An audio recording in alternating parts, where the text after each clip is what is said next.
SeneInfo International. SeneInfo International. abonné leen ci suñu chaîne YouTube ngir jot saa su nekk ay xibaar yu wér te wóor aju ci réew mi ak ci bitim réew.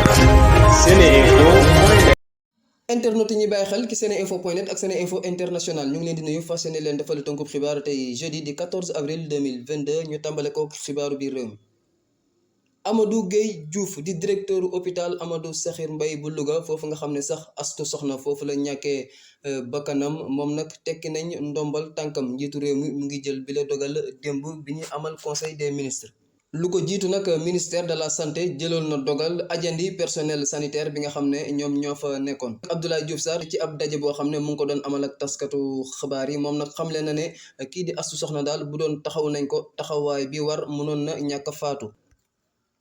bésub tey bii nag kii di doyen des juges dina amal ab confrontation ci li nga xam ne moom mooy dossier bu Ousmane Sonko Adji Sarr mu war cee nag déglu kii di Khady Ndiaye di borom salon ba ak jëkkëram wante itam kii di Adji Sarr nga xam ne kon moom mooy tuumaal Ousmane Sonko déglu boobu nag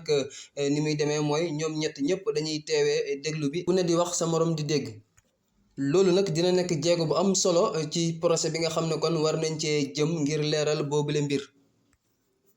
xibaaru Afrique benn ponk lay doon muy mbënd mu métti mi nga xam ne mu nga am fële ca Afrique du Sud ba sax ñu ne fi mu nekk nii am na lu toll ci 300 personnes yoo xam ne kon ñàkk nañ ci seen bakkan ñu bëri ci ay nitam nekk ci ay jafe-jafe di xaar ñu wàllu leen gannaaw bakkan yooyu nga xam ne nag rot nañ fa taw ya jot nañ fa defit ay yàq-yàq yu bëri.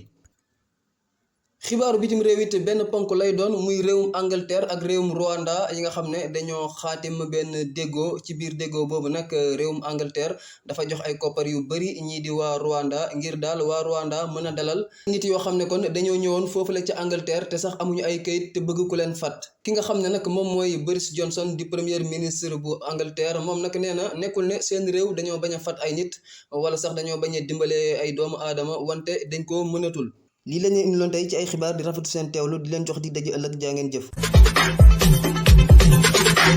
askanu Sénégal ak bitim réew seen groupe d'information bi di SeneInfo International ubbil na leen ay buntam ci www.seneinfo.net ngir ngeen di mën di am bépp xeetu xibaar ca ba mu jotee ci ay anam yu wóor moo xam xibaaru politique la ci wàllu culture bi cosaan ak aada xibaaru tàggat yaram xibaaru diine ak lépp lu xew ci àdduna bi mën ngeen a abonné wu ci YouTube bu SeneInfo International ngir xam li xew ci seen réew ak fépp ci àdduna bi seen groupe d'information SeneInfo International ndimbalu askan wi moo ko tax a jóg.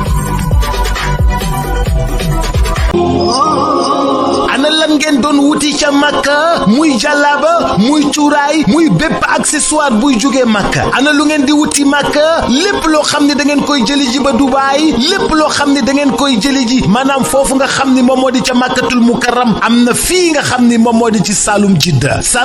nekk fii ca 48 rue Fleuris angle Paul Hall muy li nga xam ni moom moo di hijab yi nga xam ni kat moom la jigéen ñi di muuroo muy li nga xam ni moom moo di cuuraay muy zamzam muy lépp loo xam ne da di abbaaya wala sijaada lépp li nga xam ni moom ngeen ca bëgg ñëw leen fii nga xam ni moom moo di 48 rue Fleuris angle Paul Hall da ngeen bëgg li nga xam ni kat moom moo di oud wala ambre VIP muy parfum yu amaanaa yooyu di bàyyeekoo Makkatul Mukarram wala foofu nga xam ni moom moo di kat ca Dubaay jalaaba yaa ngoog kurus yaa ngi fi mbaxane yaa nga fa parfum oud yaa nga fa sijaada yu baax yaa nga fa kaamin yaa nga fa lépp looy soxla te muy jugee Makka te muy jugee Dubaay ñëwal fii nga xam ni moom moo di Saloum Jidda 48 rue Fleuris angle Paul Hall marché Sandaga Dakar bazin yu baax sax am nañ ko bazin yu baax a baax ca Saloum Jidda rawatina nag lem yoo xam ne ña nga jugee màkk yi miel jëlal gaaw 77 356 32 32 77 356 32 32 wala 77 562 24 24